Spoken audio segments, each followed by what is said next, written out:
a diabetes.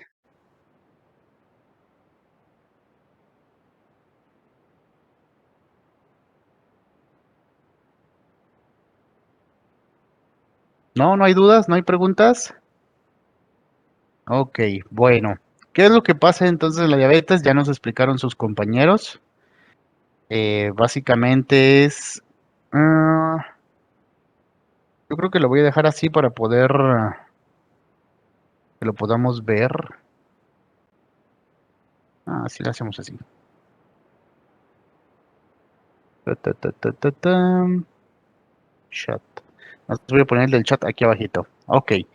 Ahora, ¿qué es lo que pasa? Bueno, tenemos estas dos asociaciones como autoridades, pues, que nos van a estar dictando el tratamiento más actual, las condiciones de diabetes, que sería la American Diabetes Association o Asociación Americana de Diabetes y la Latinoamericana o ALAD, Asociación Latinoamericana de Diabetes. Básicamente son las autoridades en cuestiones de diabetes en cuanto al tratamiento, el manejo, incluso el diagnóstico de la enfermedad. Y de ahí es de donde nos vamos a guiar mucho. Estas emiten cada cierto tiempo nuevas guías, nuevas directrices para poder hacer diagnóstico adecuado y tratamiento adecuado. En relación a diabetes, las últimas que salieron fueron en el 2020, entonces no están tan lejos, o sea, fueron apenas hace un año y medio prácticamente. Entonces, no tenemos mucho tiempo de que estos estudios son recientes. En relación a lo que ya expusieron sus compañeros, pues bueno, básicamente entendemos ya lo que es el azúcar. El azúcar es la gasolina que mueve todos nuestros órganos en el cuerpo. Básicamente es la energía básica con la cual se van a nutrir las células y que va a permitirnos el funcionamiento adecuado de toda la maquinaria en el cuerpo. Y no vamos a ahondar ya mucho porque en esto pues ya lo vimos. Hay varios tipos de diabetes. En este caso nos interesan diabetes tipo 1, diabetes tipo 2 como principales y hay también algunos, sí, este cuadrito gris es el chat, entonces aquí es donde estoy viendo sus comentarios, pero no lo puedo quitar, tengo que hacerlo a un lado.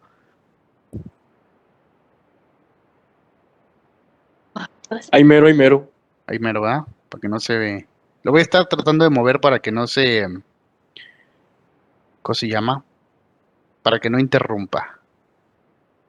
Ta, ta, ta, ta. Mm,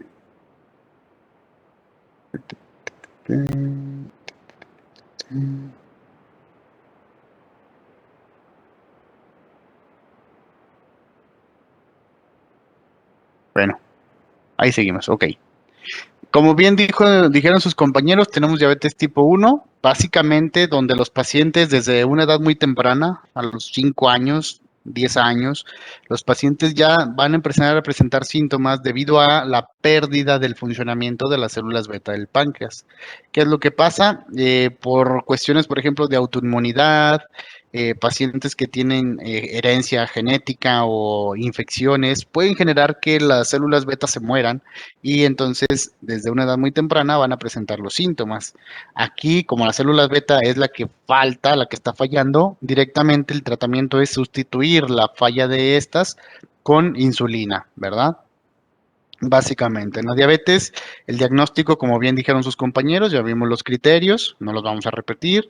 Básicamente nos quedamos con cualquier medición de glucosa mayor a 200 en cualquier momento del día, con síntomas, diabetes. Pacientes en ayunas, 126 o más de glucosa, diabetes. Pacientes con hemoglobina glucosilada, de más de 5 perdón, más de 6.4, más de 6.5, ya tenemos diagnóstico de diabetes. La hemoglobina glucosilada es la forma en la cual medimos el azúcar, pero de mucho tiempo. Alguien que me diga qué es la hemoglobina glucosilada,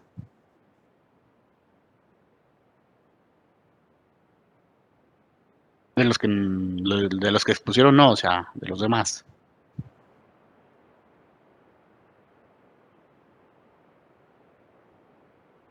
¿Nadie?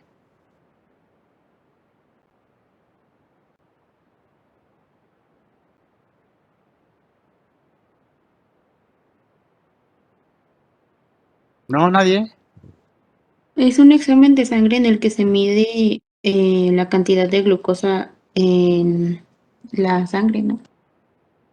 Sí, sí, sí, sí. Bueno, sí, Básicamente, que... sí, o sea, a grandes rasgos sí, pero Ujú. Es que, Bueno, ¿qué sí, sería de diferente se del lo ve azúcar? como los... bueno, no sé bien cómo explicarlo porque no lo domino tan chido porque se supone que ves cómo ha estado el estado de la glucosa del paciente a lo largo de los meses pasados. O sea, Ujú. no ves cómo tiene la glucosa ahorita, sino ves cómo tuvo la glucosa los últimos 6 meses, por ejemplo. Ok,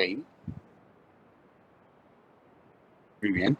Es lo que nos traduce la hemoglobina glucosilada, pero dice Jimena a lo largo de meses. Ok. ¿De dónde viene? ¿De dónde sale esta hemoglobina glucosilada? ¿O quién la produce? ¿O qué onda con ella?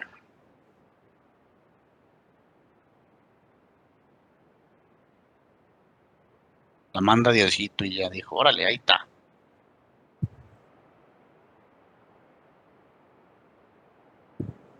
¿No, nadie? Ok. Está en el nombre. ¿Qué es la hemoglobina?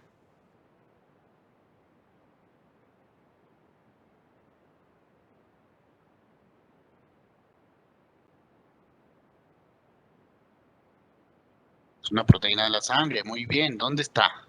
¿Qué hace? ¿Qué función tiene? Pues están las hematías, ¿no? Y pues transporta oxígeno. Oxígeno. Así es. Ok, dice Eduardo, proteínas del grupo hemo que está en la sangre. Ok. La hemoglobina es la proteína que le da el color rojo a la sangre. ¿Sí? Esta hemoglobina tiene varias cadenas y su función principal es transportar el oxígeno. Es donde se va a pegar el oxígeno en los pulmones y va a circular a todo la circulación en general. ¿Dónde está? Pues en los glóbulos rojos, ¿sí? En los glóbulos rojos es donde se encuentra esta hemoglobina. Ahora, ¿cuánto vive un glóbulo rojo? Promedio. 120 días, ¿no? Así es, más o menos en promedio 120 días. Después de ese tiempo, los eritrocitos senescentes son desechados por el sistema retículo endotelial. Entonces, en este tiempo, a la hemoglobina no solamente se le va a estar pegando el oxígeno y el dióxido de carbono, sino también el azúcar. ¿Sí? Podríamos decir que es como un taxi que anda por toda la ciudad circulando diario, diario, diario. Y conforme va circulando en las salpicaderas se le va a ir llenando pues lodo, suciedad de las calles. Nosotros podríamos ver que las calles las barren y de repente hay días que están más limpias y de repente más sucias. Pero un valor que nos podría dar de una manera indirecta cuánto está una ciudad sucia es ver las salpicaderas de los carros. Y los que más circulan, en este caso serían, por ejemplo, los taxis que circulan diario. En nuestro cuerpo, algo así, podríamos entender que durante los 120 días que dura el eritrocito, se le va a estar pegando el azúcar. ¿En qué porcentaje es lo que nos va a medir qué tan alto ha estado el azúcar en esos 120 días en promedio? De tal forma que tenemos porcentaje. Esta hemoglobina glucosilada, pues, su nombre no lo dice, es la cantidad de azúcar que se le ha pegado al eritrocito en estos 120 días. En un promedio nos va a dar de tal forma el valor de 3 meses, que son más o menos 120 días. Si se dan cuenta, 120 entre 30 nos va a dar entre 3 y hasta 4, casi 5 meses. Incluso algunos dicen que hasta 6 meses de los niveles de azúcar que ha tenido una persona. Si el azúcar ha estado muy alta, se le va a pegar mucho azúcar a los eritrocitos. Si el azúcar ha estado normal o baja, se le va a pegar menos. De ahí que los porcentajes son normal, una persona menos de 5.5 de hemoglobina glucosilada es lo normal. Una persona que tiene prediabetes, una persona que tiene glucosa, digamos, fuera de lo normal, pero que no llega a ser diabetes, está entre 5.7 y hasta 6.4.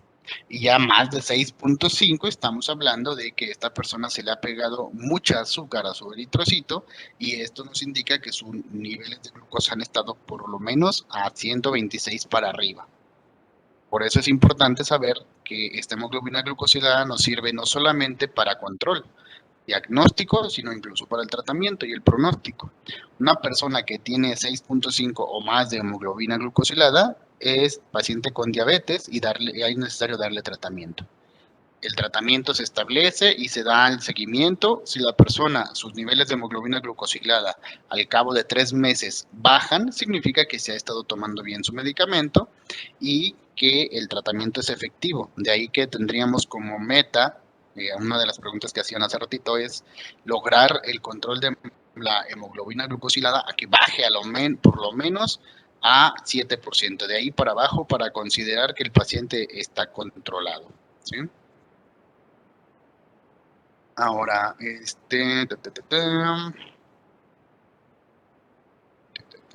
ya quedando eso claro, hay ya criterios para hacer el diagnóstico, para enfocarnos más en los pacientes, pero obviamente esto tiene que ver mucho con los factores de riesgo para poder hacer el diagnóstico de diabetes. Ahora, estos factores de riesgo, si se fijan, está el doctor Mauro aquí descrito en viñetas. Todo lo que son pacientes con obesidad, con sedentarismo, a partir de los 40 años, bueno, eso sí no, no para mí. Antecedentes familiares de primer grado tampoco, pero hablamos de que si tenemos un paciente con padre, madre o hermanos con diabetes, ya tenemos también riesgo, prácticamente el 50% de desarrollar diabetes. En Latinoamérica, lamentablemente, los pacientes de rasgo afrodescendientes, latinos, nativoamericanos, asiáticos, incluso isleños, tenemos mayor riesgo de desarrollar diabetes. Los pacientes que no son los güeritos, los caucásicos, son los pacientes que tienen mayor resistencia, por así decirlo, tienen menos riesgo de desarrollar diabetes. ¿Sí? Obviamente la mala alimentación, que nos podría generar también elevación del colesterol malo y disminución del colesterol bueno, de tal forma que nos podría dar también riesgo, nos aumenta el riesgo para desarrollar diabetes. En las mujeres que han tenido embarazos con niños de más de 4 kilos al nacer o que han desarrollado diabetes durante el embarazo, la diabetes gestacional, o que también tienen enfermedades como síndrome de ovarios poliquísticos, tienen mayor riesgo de desarrollar diabetes, y también pues los pacientes que tienen antecedentes de colesterol muy alto, triglicéridos muy altos, antecedentes de enfermedades cardiovasculares, hipertensión es un factor de riesgo para diabetes, y también pues la dieta con alto contenido de grasas. Todos estos son factores de riesgo para desarrollar la enfermedad. Hay algunos que podríamos modificar y hay algunos otros que no. Por ejemplo, pues la edad, los familiares, la raza, pues no los podríamos modificar, ¿verdad? Pero de ahí en más, tal vez algunos otros sí. Igual los diagnósticos, ya lo vimos también, sus compañeros lo mencionaron, y pues básicamente la función del páncreas es producir la insulina, entre otras cosas. Nos interesa para el tema la producción de insulina, que cuando esto empieza a fallar, pues es cuando viene la enfermedad de diabetes, ¿sí? Pero ¿qué es el problema? Bueno, el azúcar, así como la presión en niveles altos, el azúcar también es tóxica y puede generar daño en órganos. A lo mejor aquí no se consideran como lo en la hipertensión, órganos blanco, órganos diana, pero estamos hablando de órganos que casi se comparten y que pueden ser poco de daño por los niveles altos de azúcar. Principalmente las complicaciones por los niveles altos de azúcar o la diabetes mal controlada sería la enfermedad o el accidente cerebrovascular. La retinopatía, vuelve a aparecer aquí la retina como principal órgano dañado, también no solo por la presión, sino también por la diabetes. Ahí se me fue. Infarto agudo al miocardio también, por la enfermedad cardiovascular. La insuficiencia renal o el daño al riñón también, si se fijan, estamos viendo casi los mismos órganos. Y en este caso otros, pues la piel. Lamentablemente la piel es un órgano extenso, tal vez el más extenso de todo el cuerpo, lo que hace que se dañe en cuanto a la circulación. Cosas que nos van a hacer problema es que una persona que se puede generar una herida se puede tardar más hasta 10 veces más en curarse de esa herida. Una persona, por ejemplo, como ustedes, si cortan un limoncito o algo y de repente se dan un llegue ahí, pues se cortan el dedo, pues a lo mejor sangra un ratito, después logran contener el sangrado, pero al cabo de un par de días, pues ya la herida se sanó prácticamente y se va cicatrizando lentamente. En una persona con diabetes, una herida simple puede llegar a tardarse hasta meses en cerrar. vez de días, meses, y ese es un problema porque es un foco de infección, es una fuente de entrada de microorganismos y obviamente pues la lesión es también es molesta un poquito en cuanto a condiciones de estética, porque la persona pierde sensibilidad, ¿sí? Ahora, dentro de lo que son tratamiento para controlar la diabetes, bueno, dentro de la guía de práctica clínica, la guía que están en las guías en las guías actualizadas que les mencioné al principio, mencionan el ifenogreco, que como tal no es un medicamento, sino más bien como un suplemento alimenticio. Las guías ALAD del 2019 y del 2020, pues las recomiendan con características B en cuanto a poca evidencia en su indicación. No ha funcionado pues para remitir la enfermedad, no ha funcionado para controlar efectivamente a todos los pacientes, de tal forma que el tratamiento se puede dar, pero pues más que nada es como un suplemento, no como medicamento, no como tratamiento de control, pero se los menciono pues porque vienen las guías, ¿verdad? Yo me imagino que algunos de ustedes ni siquiera lo han escuchado. Yo la verdad, antes de las guías no lo había escuchado, no lo había visto, pero al parecer es una planta de origen chino o asiático, pues, con muchas aplicaciones. Y ahí es donde entra un problema, porque en medicina hay un dicho que dice cuando algo sirve para todo, en realidad no sirve para nada. ¿Sí? Hasta aquí, ¿cómo vamos? ¿Dudas o preguntas? Todo bien. Sí, ok. Continuamos entonces. Ahora pues, en cuanto a la diabetes tipo 1, diabetes tipo 2, la gran mayoría son diabetes tipo 2. Los pacientes con diabetes tipo 2, como ya vimos los factores de riesgo, pacientes obesos, mayores de 40 años, con mala alimentación, con malos hábitos alimenticios y también sedentarismo. Entonces, son los que van a desarrollar, entre tantos factores de riesgo, lo que van a hacer es acabarse el pobre páncreas.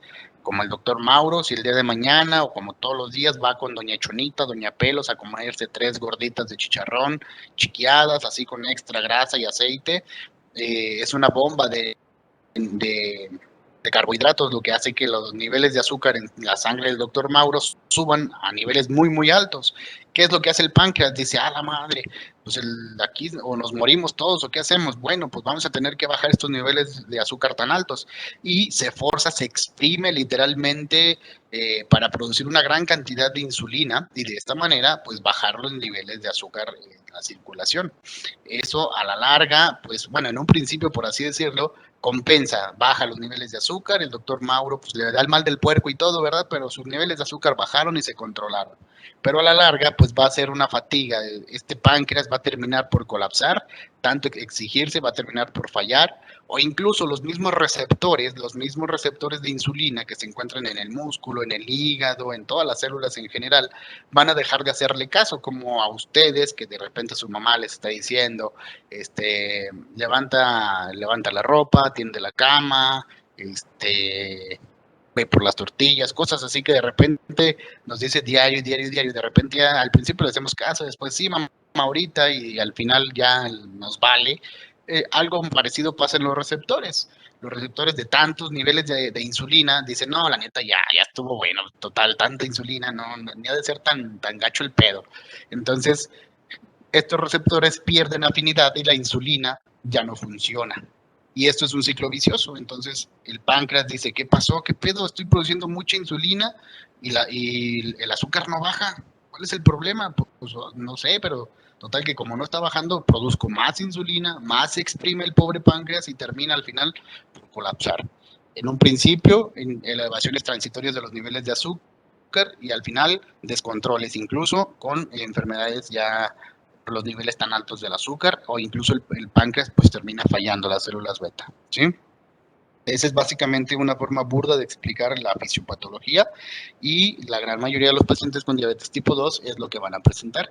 En la diabetes tipo 1 pues ya tenían una predisposición genética, nacieron con falta de células beta pancreáticas o una infección o un problema genético hizo que sus células beta a edades muy tempranas fallaran y ya no hay insulina desde edad muy temprana. Entonces aquí el tratamiento es rápidamente pues tenemos que sustituir la insulina, ¿sí? No es como con el doctor Mauro, que pues a lo mejor damos medicamentos que hacen que la insulina tenga mayor efecto, que el receptor le haga más caso o que la insulina no se elimine tan rápido y de esta manera los niveles de azúcar disminuyen, pero la insulina todavía sigue, por así decirlo, como en una forma residual en el páncreas. Entonces todavía hay tratamiento que puede servir.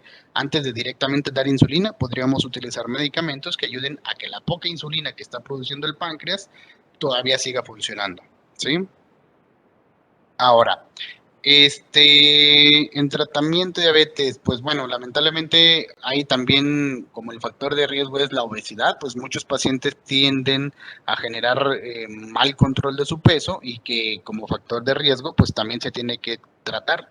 En la guía de práctica clínica también se recomienda manejo incluso con tratamientos de cirugía bariátrica para los pacientes con diabetes, donde vamos a ver que es recomendación cuando la enfermedad de obesidad se está presentando en índice de masa corporal de 30 a 35, pues se puede dar al paciente cuando es elegible, para el paciente de 35 a 40 de índice de masa corporal, pues tiene un paciente ya con más riesgo y ya está más indicada la cirugía bariátrica y más de 40 con una obesidad mórbida, pues estamos hablando de que el paciente le ayudaría bastante la cirugía bariátrica para poder controlar los niveles de azúcar, los niveles de presión arterial e incluso los niveles de colesterol.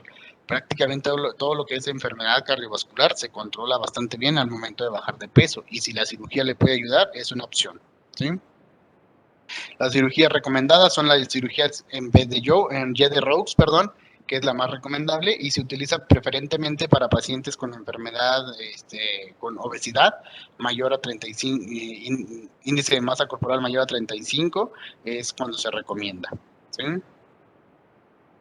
Y pues con eso se mejora bastantísimo, como no tienen idea, se mejora mucho el control del paciente, ya sea por bypass gástrico en Y de Rhodes, también podría ser con manga gástrica o banda gástrica ajustable o derivación biliopancreática. Por regresar un poquito, es que el cuadrito gris, tapa, ok, vamos a regresarle aquí, la de Y de Rhodes. Okay.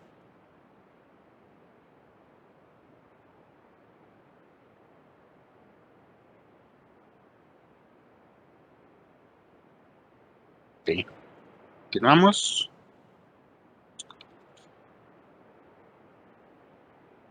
Estas son el impacto de las cirugías en cuanto al control de la presión arterial, en cuanto a la pérdida de peso, en cuanto a la dislipidemia y en cuanto a la remisión de la diabetes, de tal forma que los números hablan por sí solos. Las cirugías funcionan y sirven no solamente por estética, sino también por control de enfermedades, ¿sí?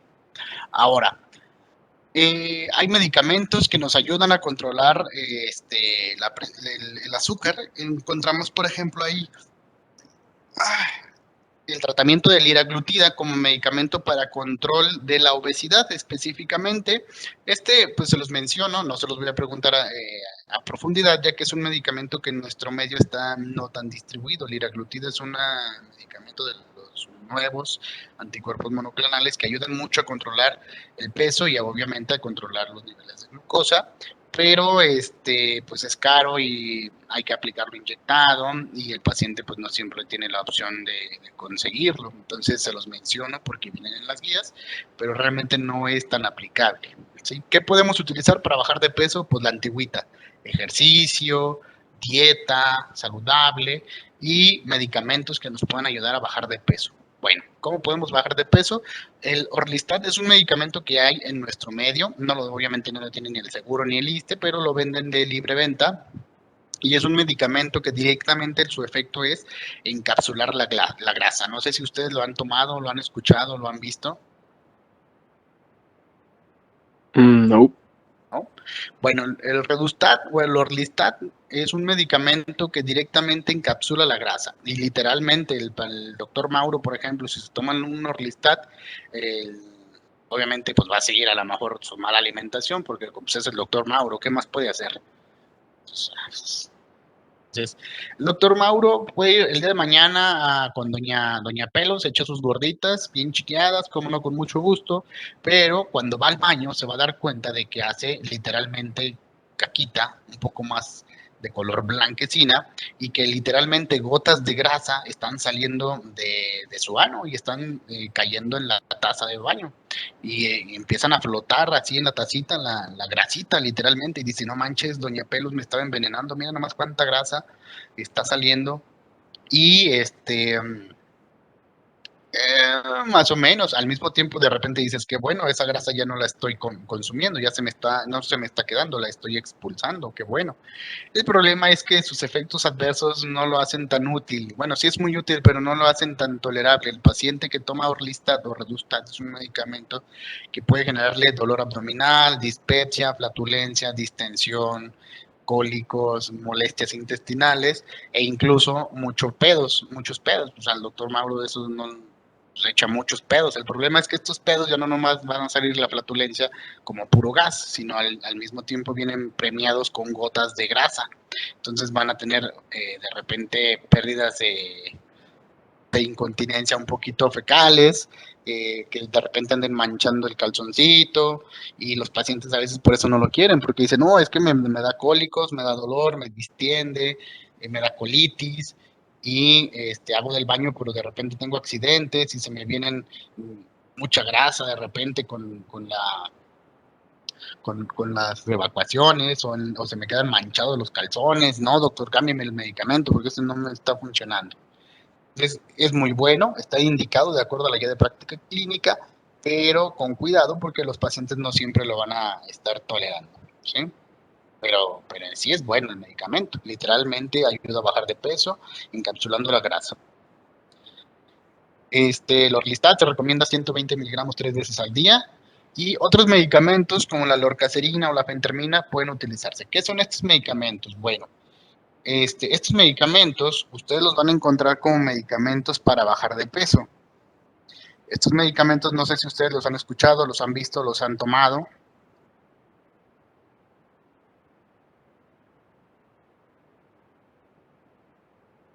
¿No? Estos medicamentos son medicamentos derivados de las anfetaminas.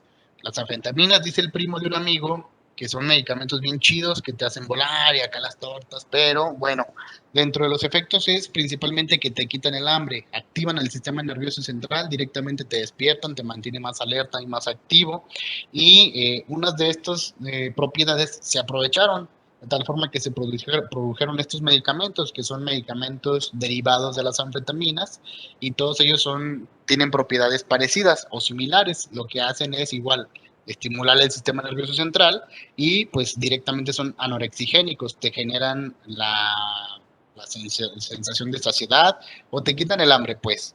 Son medicamentos que son controlados por su origen, al ser medicamentos de origen derivado de anfetaminas, son medicamentos controlados por ser psicotrópicos y hay que darlos con cuidado. El paciente que lo esté tomando tiene que tener una receta controlada, se la tienen que estar dando con medicamento controlado, y muchas veces se utiliza en nuestro medio como abuso. Muchos pacientes, sobre todo traileros o pacientes que quieren estar despiertos, estudiantes de medicina, pues andan tomando estas cosas para mantenerse despiertos, no tanto para bajar de peso, o ya si bajan de peso, pues matan dos pájaros de un tiro, ¿verdad? Pero bueno, entonces estos son medicamentos que en la guía de práctica clínica también están recomendados, principalmente la lorcacerina y la fentermina. Hay otros que aquí vimos que no están en la guía de práctica clínica, pero que se pueden utilizar. Por ejemplo, el Orlistat, el Redotex, Clobenzorex, Acción, el Sbenx, el Terfamex, son medicamentos que no están directamente en la guía, pero que se pueden utilizar. Hasta aquí, antes de seguir ahora sí con medicamentos hipoglucemiantes, ¿alguna duda?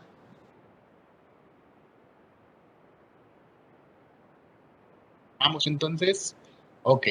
Medicamentos hipoglucemiantes. Para diabetes tipo 1, ya les dije, facilito. El paciente con diabetes tipo 1, desde edades muy tempranas, sus células beta están fallando o no las tiene literalmente, o fueron destruidas por una infección o por el sistema inmunológico que las confundió con una bacteria, etcétera, y sus células beta literalmente fallaron. No hay células beta. El tratamiento es insulina. De entrada, insulina, de preferencia combinación con acción rápida y acción prolongada con acción lenta. De esta manera vamos a dar más o menos una respuesta que estaría haciendo el páncreas ante las elevaciones de la insulina, de la glucosa, perdón, por ejemplo, cuando comemos, o entre otras situaciones, ¿sí? Entonces, el paciente con diabetes tipo 1, por lo común, es un paciente que no van a ver ustedes, muy rara vez lo van a ver, y si lo ven, no es como que el paciente esté yendo con ustedes a consulta o a control.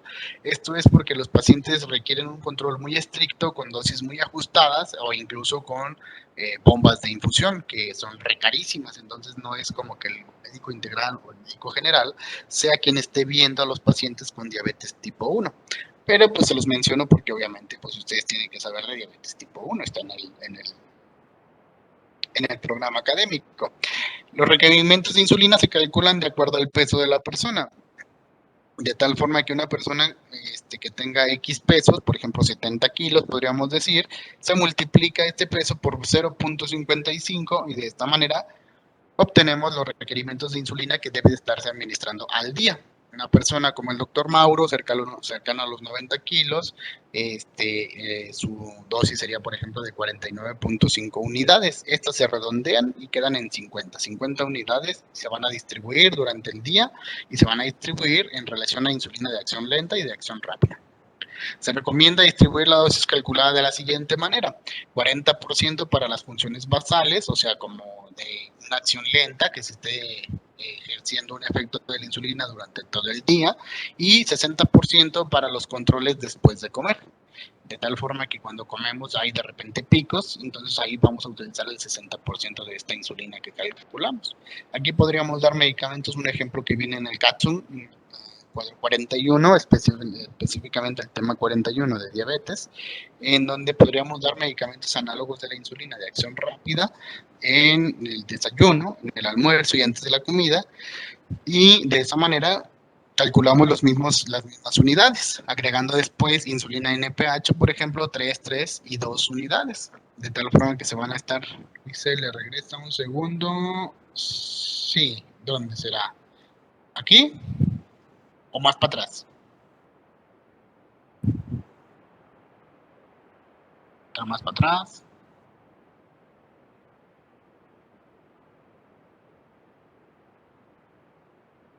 Ahí vamos para atrás. Ahí, perfecto.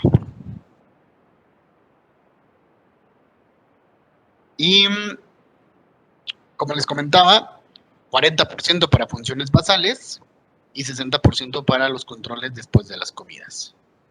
Por ejemplo, el doctor Mauro, de esos mismos 90 kilotes, y tenemos 50 unidades. Estas 50 unidades las distribuiríamos, por ejemplo, el 40% que corresponde a 20 unidades se van a utilizar de insulina de acción lenta. Ahí podríamos utilizar, por ejemplo, insulina de acción lenta, que sería, por ejemplo, la glargina, o la insulina, por ejemplo, de Temir, o la insulina NPH, por ejemplo, podría ser una opción. Aquí las opciones que nos dan, por ejemplo, la insulina glargina, 15 a 16 unidades, y otra opción, por ejemplo, sería insulina de Temir, 6 a 7 en la mañana y 8 a 9 en la noche. Eso nos ayudaría a dar una dosis adecuada de las insulinas de acción lenta, y las demás unidades serían de acción rápida en cada comida, antes del desayuno, antes del almuerzo y antes de la comida. Y de esa manera juntamos las 50 unidades, por ejemplo.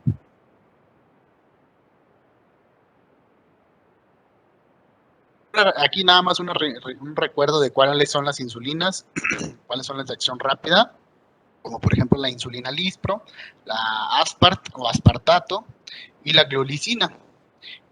Las insulinas de acción regular serían, así se llama, de hecho, insulina regular, y la insulina de acción intermedia, otra como la regular, parecida, pero dura un poquito más, la NPH. De ahí ya nos brincamos hasta las insulinas de acción ultralentas o de acción prolongada, como es la insulina de Temir, la de Ludec y la glargina, que son medicamentos que también funcionan, pero más a largo plazo, generando no picos, sino más bien una meseta. ¿Sí? Aquí nuevamente las insulinas, esta tablita está en el capsule, capítulo 41, y ahí vienen los medicamentos de estas insulinas, su duración, su acción máxima y su duración efectiva. ¿Sí? Y este es un cálculo aproximado y podríamos iniciar con ese cálculo y obviamente también tomando en cuenta el paciente. Pero como les digo, debido a que este paciente es un poquito más complicado y difícil de tratar, no es como que siempre vamos a dar la misma dosis, incluso entre un día y otro podríamos ir cambiando la dosis. Es un paciente muy volátil y por lo común no es el médico integral o el médico general quien va a dar el tratamiento, sino el médico especialista, ya sea endocrinólogo, médico internista, por ejemplo, quien esté dando el tratamiento, ¿sí? ¿Hasta aquí dudas o preguntas? Dice... Ay, caray. ¿Puedes regresar a depósito donde están las gráficas? Sí, sí, Yo sí tengo una duda, Doc. sí. En la hojito, terminando ese capítulo, viene ya el resumen de los medicamentos que se usan, pues, bueno, sí, para la diabetes. Y en el apartado donde dice insulinas, si nos vamos a toxicidades, mi duda es por qué viene ahí como tal hipoglucemia. O sea, ¿cómo está eso? ¿Sí? ¿Cuál es el efecto de la insulina?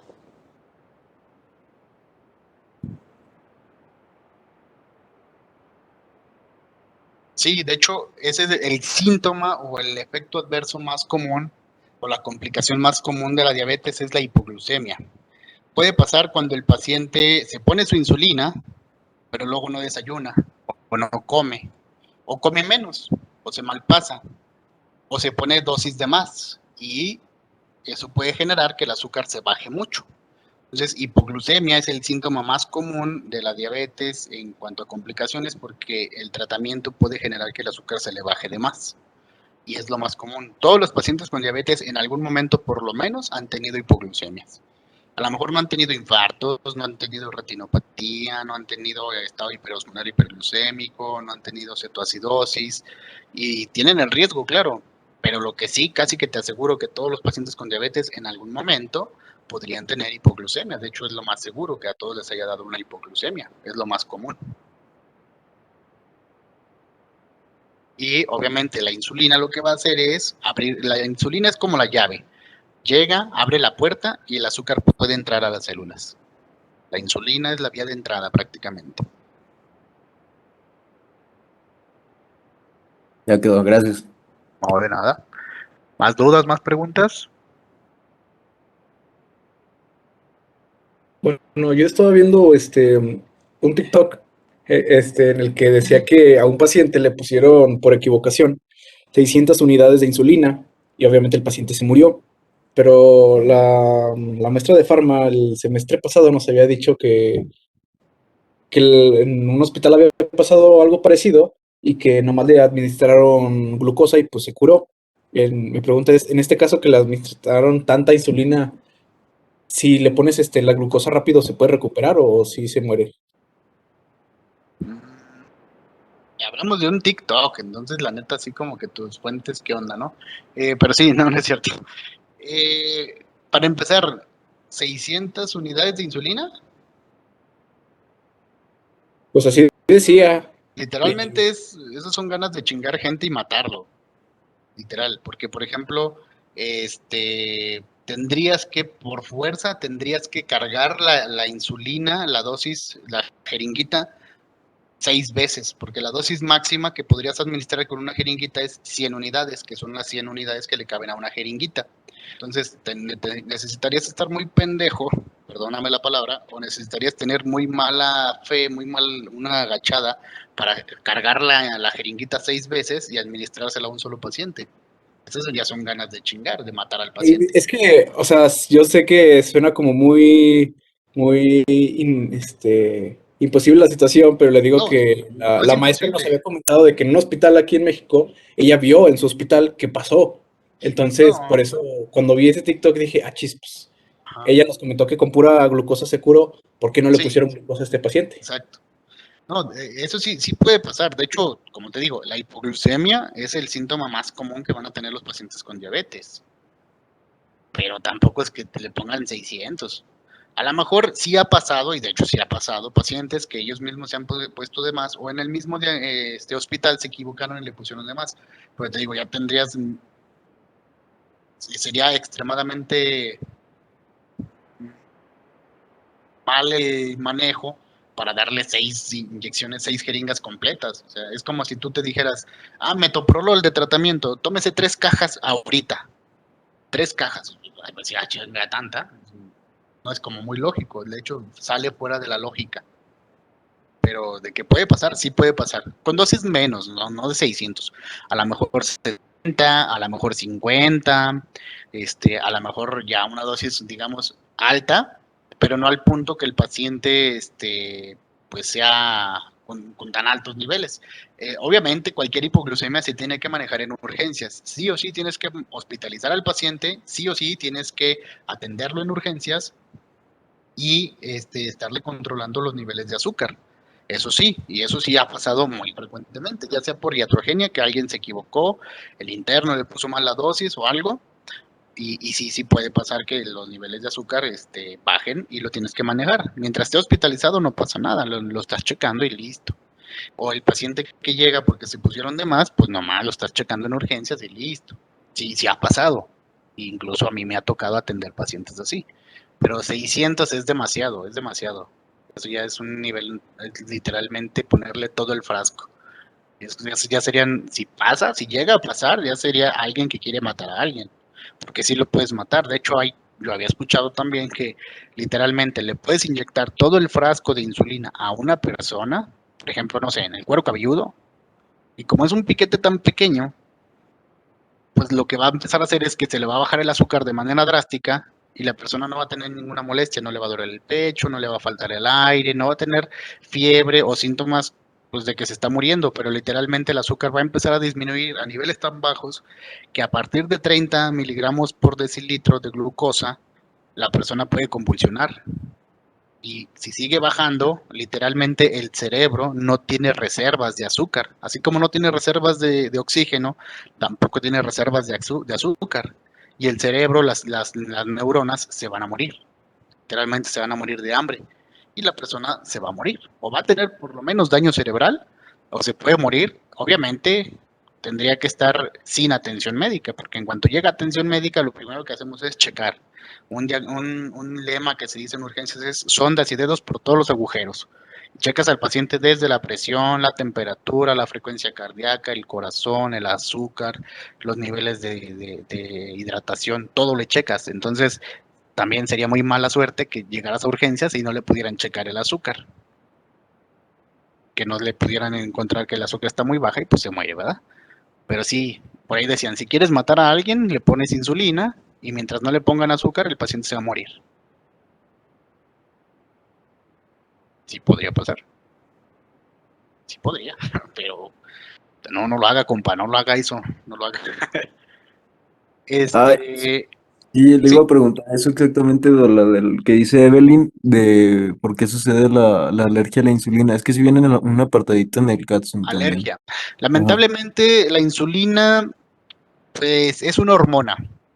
Entonces, aunque se trata de hacer lo más obtenida posible de una manera inocua, las primeras insulinas, sobre todo incluso las que tienen en el seguro, son insulinas que se obtuvieron de suero de caballo, de tal forma que hay cierta reacción en algunas personas a las insulinas.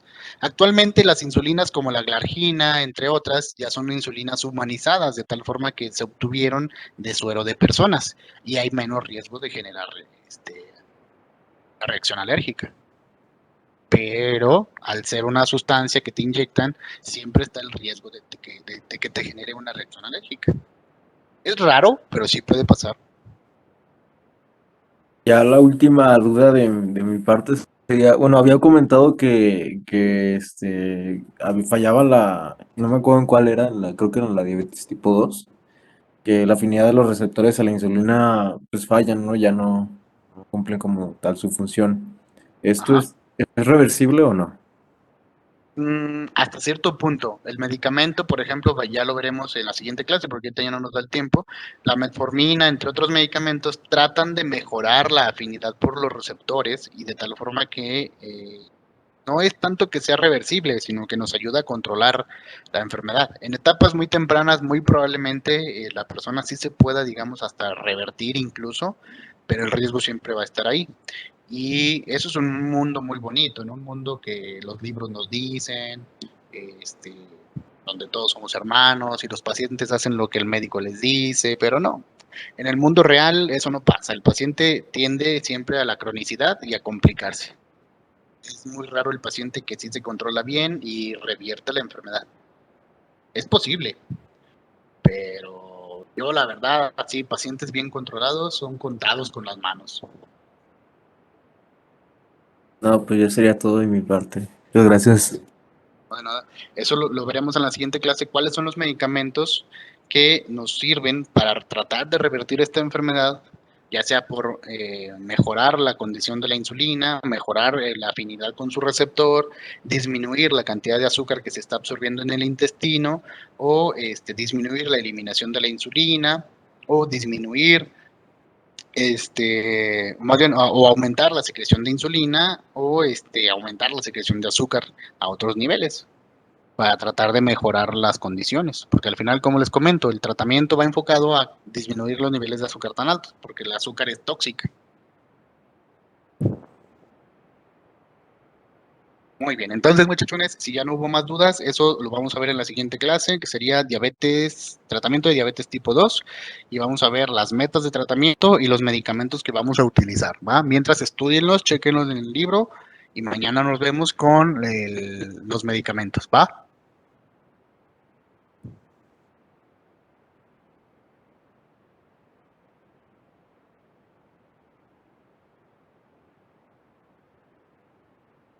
Fuentes TikTok. Ah, no, he visto todos los mensajes, es que se me olvidó 5 veces. No, ya, eso de que le estén poniendo tantas, no, la verdad ya son ganas de fregar. Sí ha pasado, pero de repente pues que le pusieron 2 veces, o sea, por ejemplo, ay, pues le tocaba ahorita, pero no sé si ya se la puse, bueno, se la volvemos a poner. O que hay personas que, por ejemplo, dicen, es que pues mi hermana es la que le ponía el medicamento, pero yo no me acuerdo cuánto era. Bueno, le voy a poner lo que yo creo. Y le ponen de más. O que la persona que está encargada no avisa que ya les puso el medicamento y llega otro que ayuda y le ponen otra vez el medicamento. Pero así a lo mucho son 2 veces, ¿no? 5 veces ya es un buen, ya es demasiado. Ya sería mucho el descuido o mucho el descaro.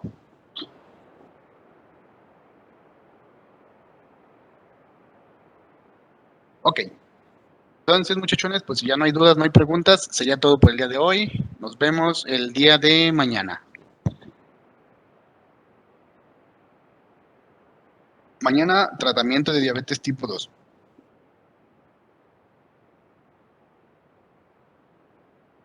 Muchas gracias, nos vemos.